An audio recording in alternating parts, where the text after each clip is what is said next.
He never believed in love. But if he didn't marry and secure an heir, his empire would collapse. His rival was waiting, ready to take everything he'd built. Han Jae-min came to the marriage auction with one plan: pick the ugliest bride, someone obedient, someone he could control, and someone who wouldn't challenge him. She stepped onto the stage. The veil fell. He lifted it, and froze. 200 powerful elites watched, but no one understood why the most feared man alive had just gone cold. Everyone in the room was left with one question: what did he see under that veil that made him freeze like he'd seen a ghost? And how could a single bride shock a man who thought he controlled everything? Han Jae-min stopped breathing. Not from fear. Fear had left him at 22, the night he buried what remained of his father. He froze because the woman on that platform turned, slowly, deliberately, and looked directly at him. Half a second before the chandelier light caught her face, his body locked. The orchestra went quiet. Champagne glasses stopped clinking. 200 of the wealthiest Korean-American families in Southern California froze in their silk and secrets, sensing something shifted, though none could name what. He couldn't move. Han Jae-min, the man who silenced senators with a single call. The man whose name moved money across 3 continents. He had walked into this Newport Coast estate tonight with one cold, calculated intention: purchase the most forgettable woman in the room, sign a contract, return to his empire undisturbed. He couldn't move. Because he had seen those eyes before. 26 years ago. A courthouse hallway in downtown Los Angeles. The worst night of his life, and hers. Simone Brooks had not wanted to turn around. On the drive up Pacific Coast Highway, with the black Pacific invisible beneath the sky, she told herself she would keep her eyes forward. Spine straight. Expression clean. Emotions locked. She would endure the stairs. Collect what her brother needed. Leave. She had not planned for him. The Meridian Estate ballroom was built to intimidate. 40-foot ceilings draped in cream and gold. Crystal chandeliers the size of small cars hanging like frozen explosions above white Italian marble. Outside, the Pacific sat dark and enormous, indifferent. Simone felt the room's temperature drop the moment her name was announced. She heard it, the pause. 200 people recalibrated. She was not what they expected. Not Korean. Not part of their inner circle. Not draped in diamonds or carrying a famous name. She was a black woman in a midnight blue gown, standing alone under a chandelier worth more than her first car. Every pair of eyes told her she did not belong. Park Sung-ho, seated 3 chairs left of center, let a thin smile cross his face.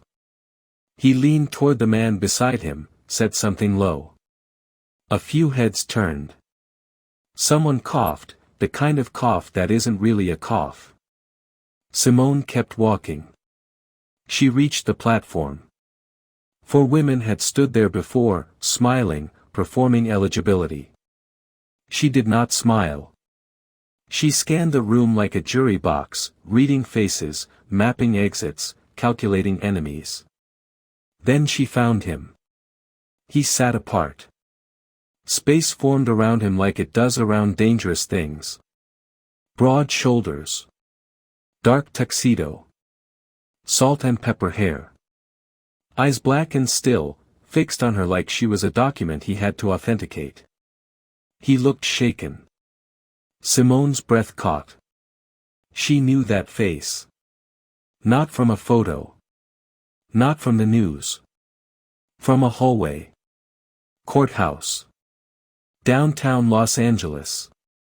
A younger version of that jaw, that stillness, standing 20 feet from her mother, who had trembled so badly her heels clicked against the tile floor. Her chest tightened. Why is he here? Why does he look at her like that? The bidding opened. Silence swallowed the room. No hand moved. No card lifted. The auctioneer cleared his throat. Park's smile widened. Then one finger rose. Slow. Certain. Devastating. I will take her. The room erupted. Park's smile vanished. Simone stood perfectly still, heart hammering, thinking one thing only: this man did not choose her because she was forgettable. He chose her because he remembered her. What would you do if the most dangerous man alive just claimed you in a room full of enemies? Would you see strategy, or obsession? The contract hit the table at 7:43 in the morning. Simone had not slept. Not because she was afraid, she had made peace with the decision somewhere around the third hour of lying on the ceiling of her hotel room in Corona del Mar, staring up at nothing. She hadn't slept because she was working. Yellow legal pad. 3 pens. Her late mother's voice in the back of her skull, steady as a metronome: read everything. Trust nothing. Sign nothing you didn't write yourself. The attorney across the table, a thin man named Harlan Wu in a suit that cost more than Simone's monthly rent, slid the document toward her with 2 fingers, like it was already settled. She picked it up. Turned to page 4. Started writing in the margins. Harlan's face shifted. Ms. Brooks, this is a standard heritage alliance. It isn't standard. She flipped to page 9 without looking up. Clause 14 gives your client discretionary authority over all financial allocations tied to my dowry contribution. I'm striking that. She drew a clean line through it. Replacing it with joint fiduciary oversight and a charitable distribution rider, 15% of the dowry value directed annually to a non-profit of my designation. She set the pen down. I'll need that retyped before I initial anything. Silence. From the far end of the table, Han Jae-min said nothing. He sat with one arm resting across the back of his chair, watching her the way a person watches something they were not prepared for. Not angry. Not amused. Something quieter than both. He had expected paperwork to be a formality. She was treating it like a deposition. Harlan looked at Jae-min. Jae-min gave the smallest nod. Harlan gathered the papers and left the room without another word. 48 hours later, the revised contract came back. Every edit Simone had made was honored. Every clause she had inserted remained intact, including one buried in the addendum on page 22 that gave her the legal right to audit any household financial account she was listed on as a spouse. She had not told anyone about that clause. She had not expected anyone to notice. That night, at 2 in the morning, Jae-min sat alone in his home office overlooking the Pacific, reading her edits for the 3rd time. A glass of whiskey sat untouched to his right. His jaw was tight. Not from anger. From something that felt, uncomfortably, like respect. Park Sung-ho had called him 3 times that day. He had not picked up until the 3rd. She is not what she appears to be, Park said, his voice carrying the particular smoothness of a man who believed he was always the smartest person on the call. Her background, the law firm, the blacklisting, there are gaps, Jae-min, things that don't line up. Everything lines up, Jae-min said quietly. You're just not used to a woman who reads the fine print. He ended the call. But he did not stop thinking about what Park had said. Simone moved into the Newport Coast mansion 4 days after the signing. She arrived with 2 suitcases, a box of legal files, and an expression that made the security team at the front gate step back slightly without understanding why. The house was not a home. It was a system. Bulletproof glass on every exterior window. Cameras covering every angle of every room except the private quarters. Armed guards rotating in 12-hour shifts along the perimeter. The Pacific crashed against the cliffs below like it was trying to warn her about something. She didn't flinch. She walked the full perimeter herself on the first afternoon, hands in her coat pockets, taking mental notes. One of the guards, a broad man named Rel who had been with Jaemin for 11 years, watched her from a distance and said nothing. Later, he told another guard quietly, "She's not scared of this place. She's studying it." He wasn't wrong. Simone was not here only to survive. She was here because 26 years of unanswered questions had led her through a courthouse, through a law career, through financial ruin, and finally through a bidding room in Newport Coast, directly to the one man whose world was connected to the night her mother never came home. She found him in the kitchen at 7 that evening. He was standing at the counter with a cup of coffee, reading something on his phone. He looked, for one unguarded second, like a regular person. She crossed her arms. "Did your father order my mother's death?" The coffee cup lowered. The room went very still. He looked at her for a long moment. His expression did not break, but something behind it shifted, like weight redistributing. "No," he said. She held his gaze. "That's not a full answer." He said nothing else. And the silence that followed told her more than a full sentence could have, because it wasn't the silence of a man who didn't know. It was the silence of a man who knew exactly, and was not yet ready to say it out loud. Would you trust a man who answered your hardest question with silence? Stay close. Because the truth about who really ordered that murder 26 years ago is about to surface, and it will change everything you think you know about this story. The windshield exploded inward before anyone heard the shot.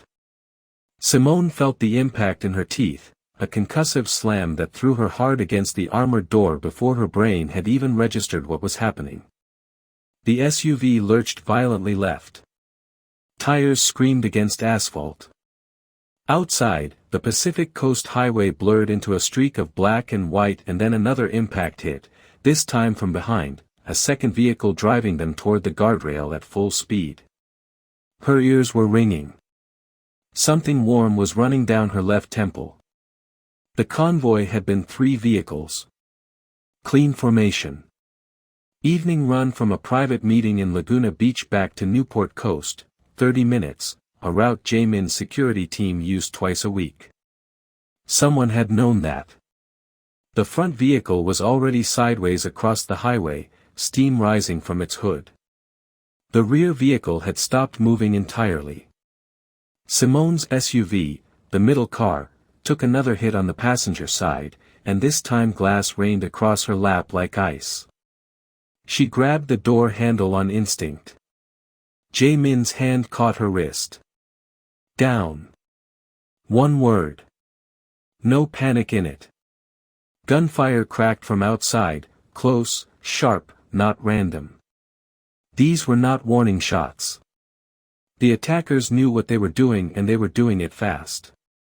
Simone pressed low against the seat, heart slamming so hard she could feel it in her fingertips. The smell hit her next, gunpowder and burning rubber and something metallic she didn't want to name. Through the shattered window, she caught a glimpse of the ocean below the cliffs, black and enormous and completely indifferent. She thought, this is how it ends. On a highway. In a car. Next to a man whose name I only learned 3 weeks ago. Then Jaemin moved. He pulled her across the seat and put his body between her and the shattered window just as another shot hit the door panel, and she heard him exhale. Sharp. Involuntary. The sound a person makes when pain arrives faster than expected. You're hit. Her voice came out flat. Trained. It's a graze. His jaw was tight. Let me see it. Simone. I said let me see it. He stopped arguing. The bullet had caught him along the left side, a deep graze below the ribs that was bleeding faster than he wanted her to know. She pressed her palm against it using the fabric of her own coat. His breath came out controlled, measured, the breathing of a man who had trained himself not to react to pain the way normal people do. He watched her hands. They were not shaking. That surprised him more than the bullet had.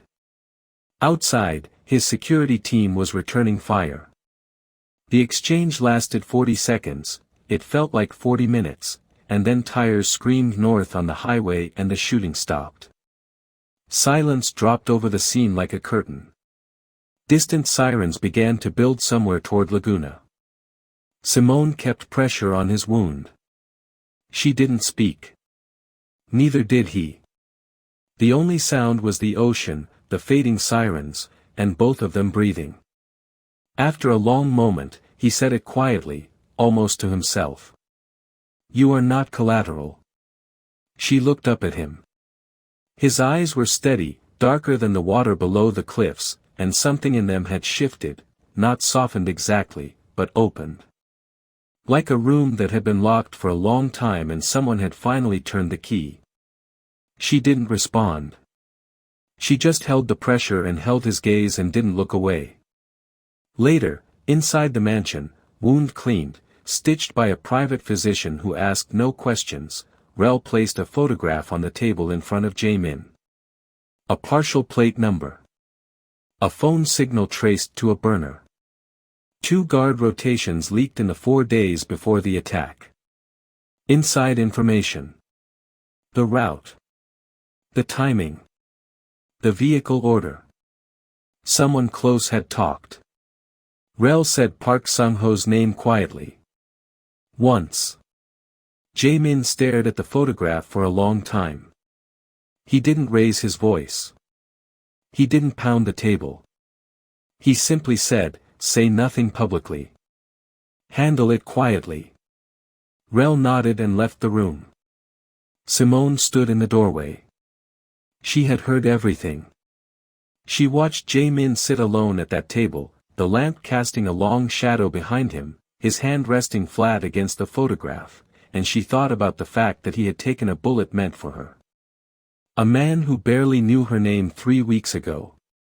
A man whose world she had entered with the sole intention of finding answers about her mother's death. A man who, she was beginning to understand, might be carrying the same wound she was.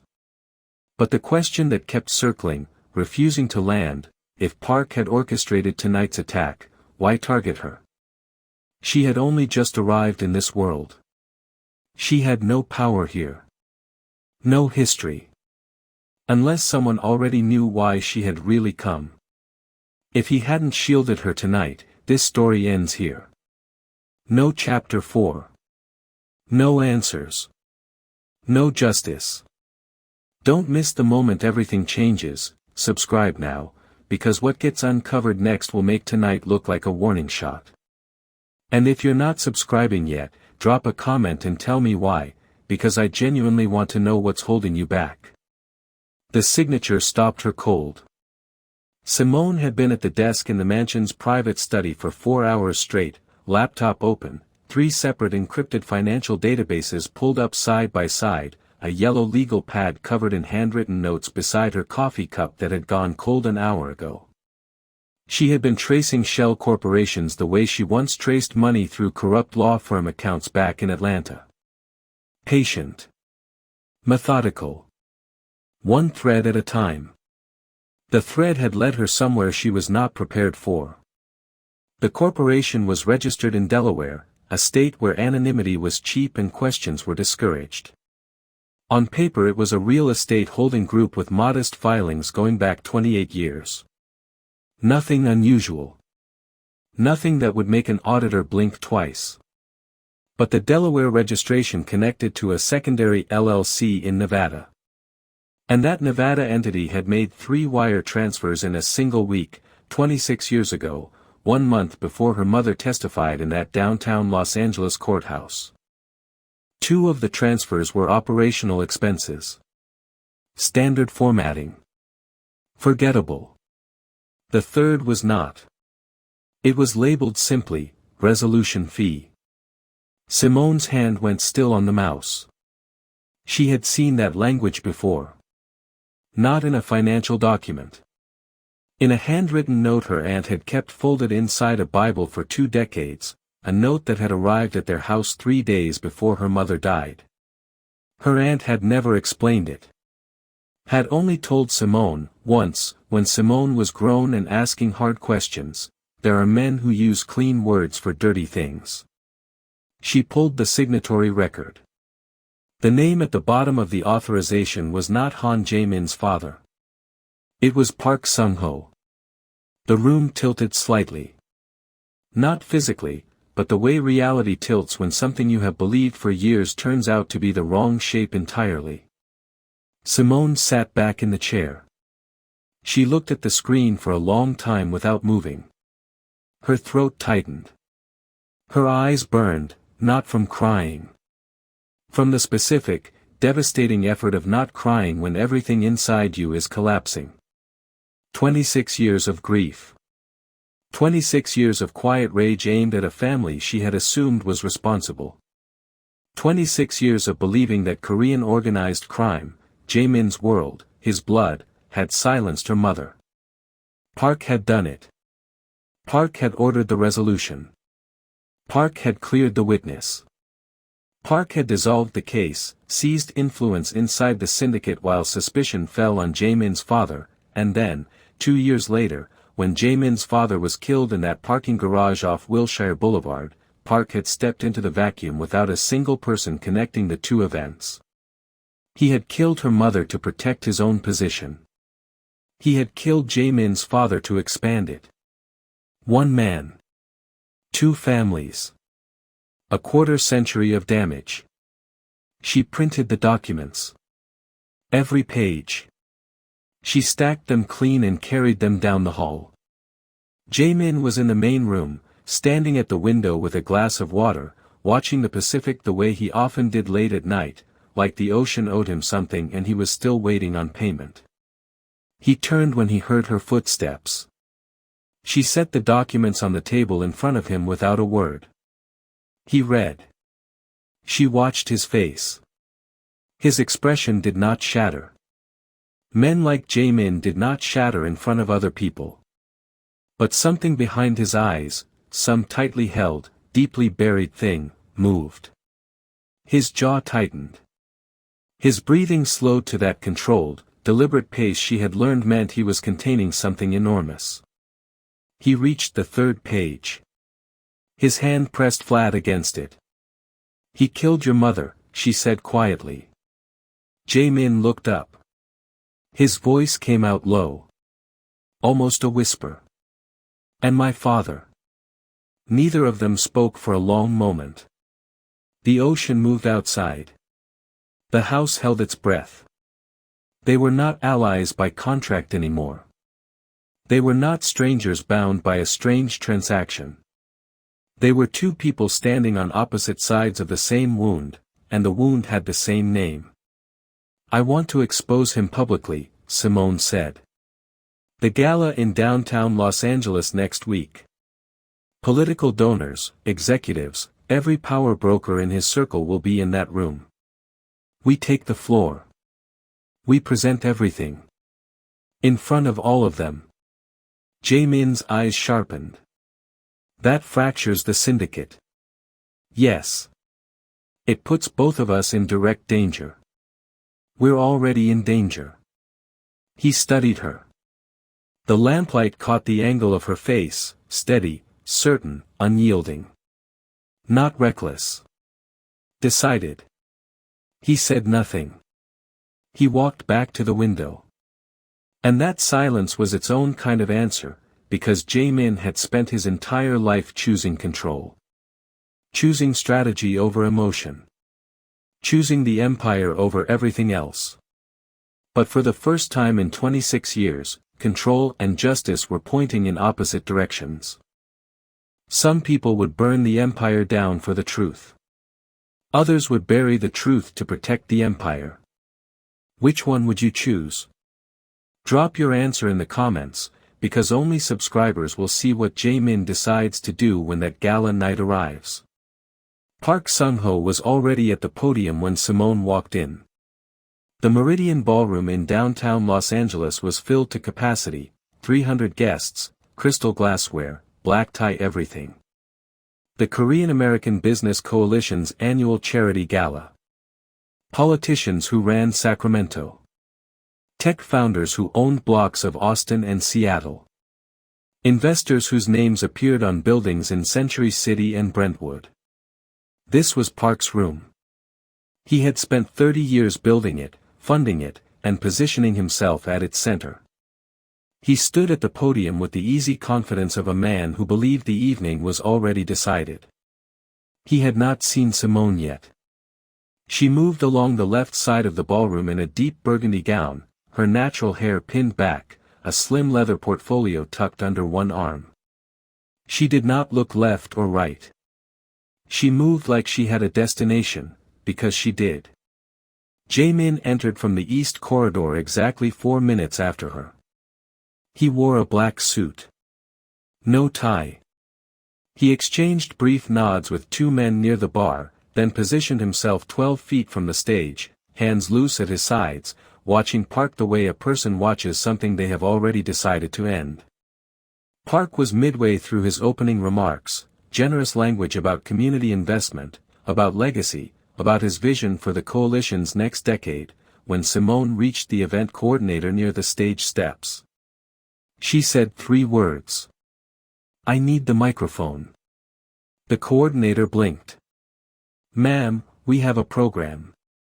After his remarks, she held the woman's gaze. 1 minute. That's all.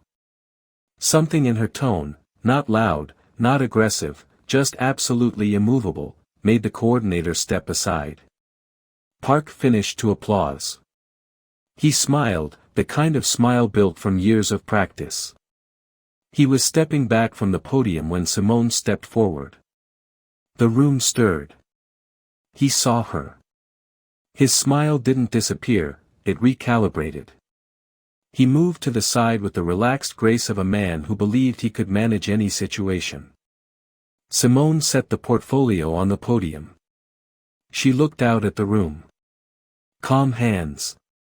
Steady breathing. Her voice came through the microphone clean and unhurried. 3 weeks ago, a motorcade was hit on Pacific Coast Highway. Gunfire. 3 injuries. She opened the portfolio. The route had been leaked 48 hours before the attack. "I have the communication records." She lifted the first page. "I also have wire transfer documentation from a Delaware holding company, 26 years old, authorizing the death of a federal witness.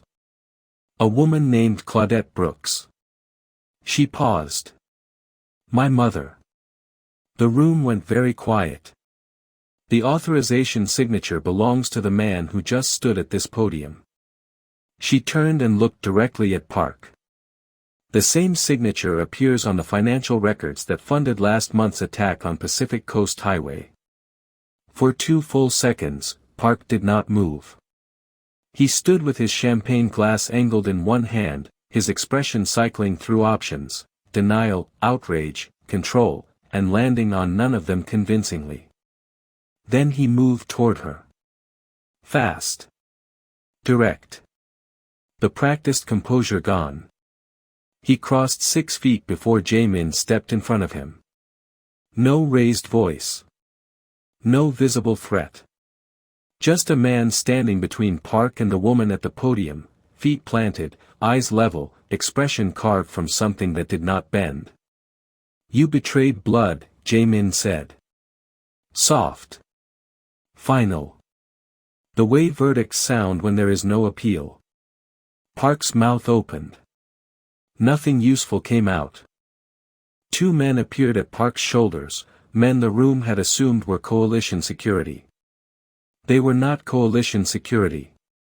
They escorted him toward the side exit without a single word spoken above a murmur. No scene. No spectacle. Just a door opening and closing. The room fractured into noise, voices layering over each other, phones appearing, people turning to the people beside them with wide eyes and urgent whispers. Simone stood at the podium and watched it happen. She did not smile. Her shoulders dropped half an inch, not from relief. From the specific weight of something long carried finally being set down. She looked across the room. Jae-min was already looking at her. Not the way he had looked at her in Newport Coast. Not calculating. Not contained.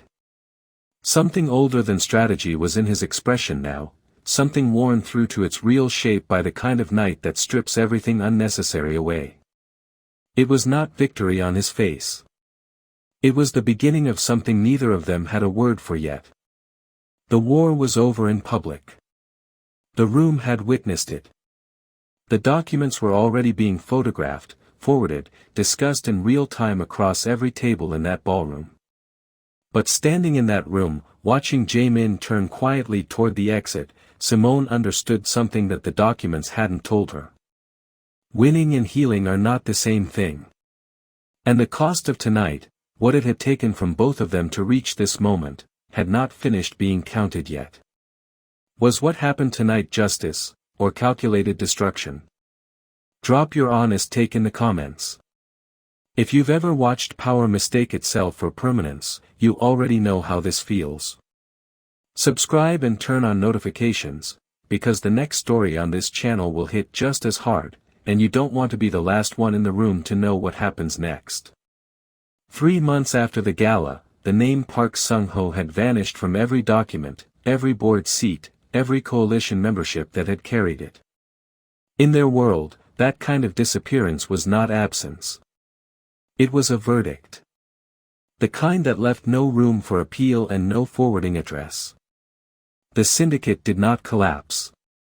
It restructured, quietly, deliberately, the way anything built on a cracked foundation restructures when someone finally decides to fix it properly rather than work around it. Jae-min moved 3 key operations into legitimate enterprise. A clean energy investment group in Austin that created 200 jobs by spring. A tech incubator partnership in Seattle that backed 4 minority-owned startups in its first quarter. The money moved differently now. Cleaner. Slower. With more paperwork, which Simone reviewed personally, because that had been written into the contract on page 22, and she had not forgotten. She sat on the advisory board. Not as decoration. Jae-min had announced it himself, in a meeting with 12 men who had spent their careers making decisions without women in the room. Not one of them challenged it. Because Jae-min did not announce things as suggestions. He was different now. Not soft, that was not the word and it was never going to be the word. But where he had once made decisions from behind a wall of controlled silence, he now sometimes sat across from Simone and listened first. Asked questions he didn't already know the answers to. Adjusted. It was not a dramatic transformation. It was something quieter and more permanent, like a door that had been sealed for years, finally left open. On a Tuesday evening in late April, Simone stood on the balcony overlooking the Pacific. The sun was going down in long orange sheets across the water. She had a cup of tea she wasn't drinking, a test result she had been carrying in her coat pocket for 2 days, and a conversation she had been rehearsing since Monday. She heard the glass door slide open behind her. Jae-min stepped out. He stood beside her, looking at the water. He didn't speak first. He had learned, over these months, that sometimes she needed a moment before she was ready. She reached into her pocket. Placed the folded paper on the railing between them. He looked at it. Then at her. She didn't explain it. She watched his face. He picked it up. Read it.